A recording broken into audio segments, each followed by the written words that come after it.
Hello and welcome to another Giant Slayer TFT How to Play video. Today our analysts will be diving into how to play Keeper for patch 11.5. Though Keepers are used frequently throughout the meta, this is one of the first compositions centered around the trait itself. It slowly rose up in popularity near the end of 11.4 and now has a solid place in the meta. We'll be covering items, champions, and traits with a brief overview of each stage of the game. With all that said, let's go ahead and dive on in. But before we begin, please don't forget to click the links in our description. Give your support to everyone who helped make this video happen. We host many TFT tournaments with plenty of exciting content to come, so be sure to also follow our Giant Slayer TFT social media pages. Alright, let's get back to the video. To start things off, let's dive into core items for Keepers. As usual, the initial step when considering what items you're going to need for a composition, you want to figure out what champions will be the main item holders. For Keepers, there are two main item holders, Xayah as the primary carry and Kennen as the secondary. Kennen also serves as a partial frontliner, so you want him positioned near the front to maximize his AoE damage. Xayah is the main damage dealer, but you don't necessarily need to prioritize items for her. This is because Xayah can use multiple items, so it's possible to end up with any of Deathblade, Hand of Justice, Giant Slayer, Static Shiv, and Last Whisper. But the main core items you're going to see used most are Hand of Justice for both healing and damage, and Guardian Angel to keep Xayah alive. Last Whisper has also risen a lot in popularity since it helps deal with Vanguard frontlines. It can be great on Xayah, but try not to pair it with Infinity Edge since Executioner already provides a way to critically strike. This also means Static Shiv is an alright choice on Xayah, especially since there's a lot of magic damage in the comp. But Static Shiv is also not that great of an item in general, so don't prioritize making it.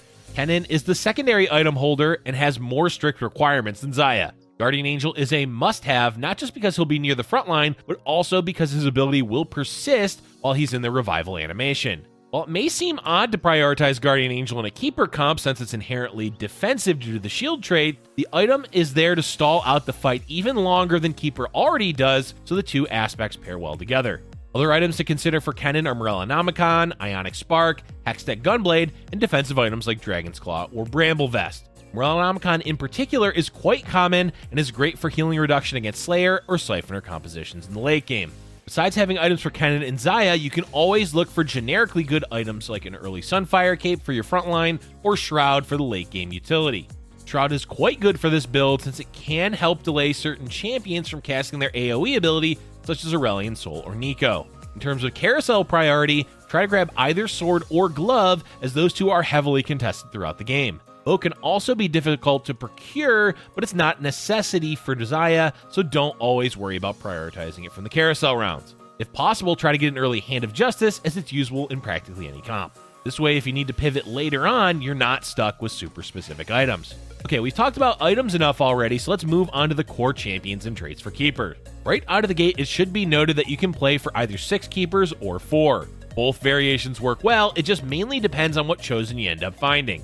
We'll cover what chosen to look for shortly, but for now, let's talk about which champions you'll need to fill out the build. Both Xayah and Kennen are essential for the composition, so always have them in. The other Keepers aren't as necessary, but Rakan does open up the door for Elderwood, and Jarvan is an all-around fantastic early game champion that scales well into the mid game. Elise is also great early game, but will struggle once you're past stage 2. Outside of the basic Keeper champions, you can look for either Kindred or Kayle to provide Executioner for Xayah. This will help boost the damage she does while also helping proc items like Last Whisper and Static Shiv. Besides those champions, the safest way to play is simply toss in a bunch of crowd control frontliners. Sejuani, Aatrox, and Ornn are all worthwhile considerations. Ornn is likely the best of the three since he's an Elderwood and farming artifacts is useful in any build. So what does that leave us with? Well, a standard level 8 composition will be Xayah, Kennen, Rakan, Jarvan, and Elise, with one of the champions being a Keeper chosen. Add in Kindred, Sejuani, and if you're able to, Ornn to round out the composition. Alternatively to one of those Keepers, you can also use Azir, but keep in mind that hitting 5-cost champions is not going to happen consistently, even at level 8. Overall, that's what the standard comp will look like at level 8. There's plenty of variations, but the idea behind the build is easy. Find Xayah and Kennen, toss in Keepers until you have 6 of them, and then fill the rest of your board in with crowd control. As for what chosen to look for, well, the most obvious is Keeper chosen. Ideally, you'll want either Xayah or Kennen as the chosen, but settling for Jarvan or Rakan is fine until the late game. Elise does excellent in the early game if you can find her as a chosen. Ultimately, it all comes down to what the game gives you, so be flexible. Alright, we've covered items, champions, and traits. Let's get into a brief overview of how each stage of the game goes, beginning with the early game. In general, you won't be playing the early game any different than you would normally. Try to play your strongest board by upgrading units and playing a chosen unit. Keep in mind that since patch 11.4, they've increased the odds of finding a chosen in the shop, so it's unlikely that you won't be able to find an early game chosen.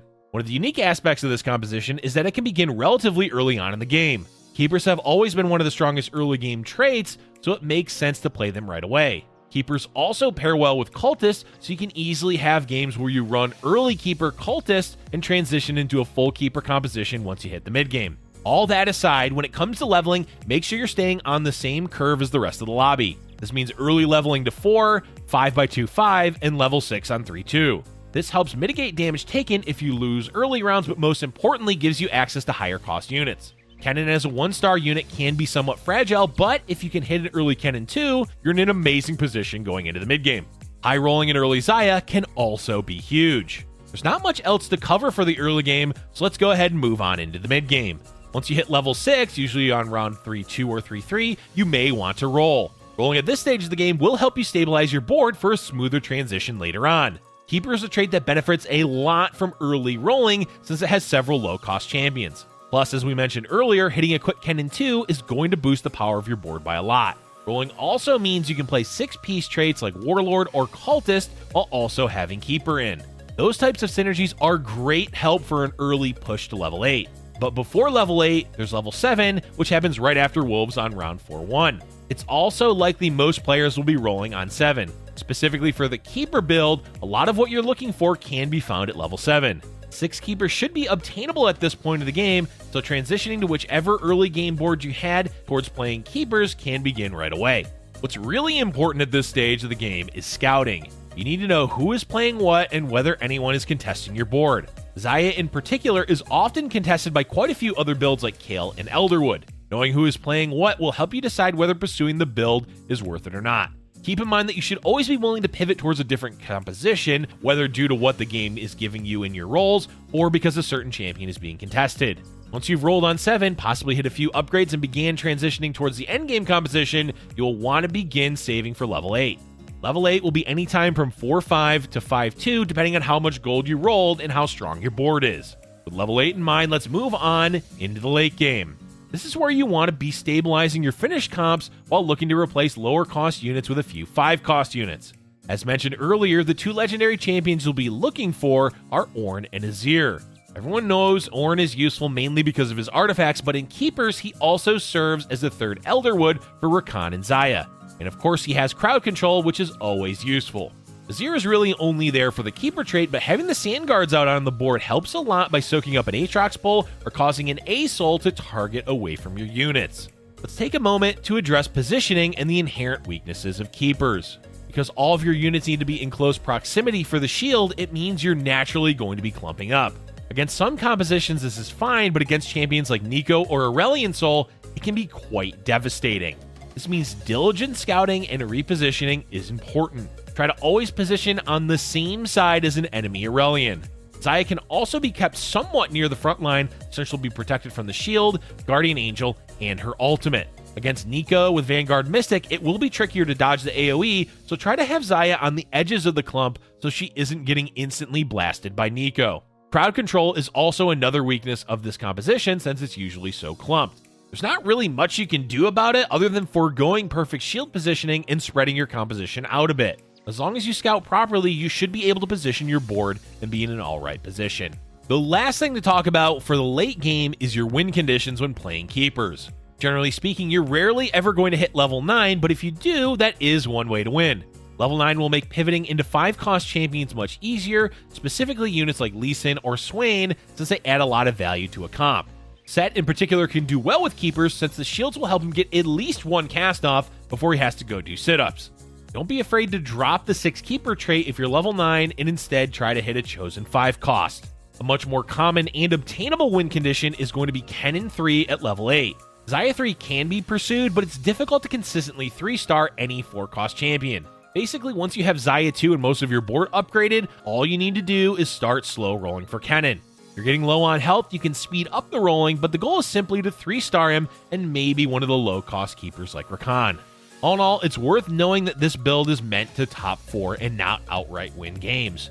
Only when a player high rolls significantly will they end up with a first, or if the rest of the lobby is heavily low rolling.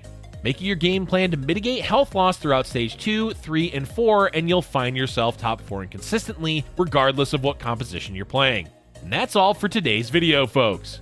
It's great that we're seeing new builds pop up like Keepers, as it helps keep the meta feeling fresh and diverse. Let us know in the comment section below if there's any compositions that you'd like us to cover in future How to Play videos. Thank you for watching, and if you're enjoying our content, be sure to hit the like button and subscribe for future Giant Slayer TFT videos.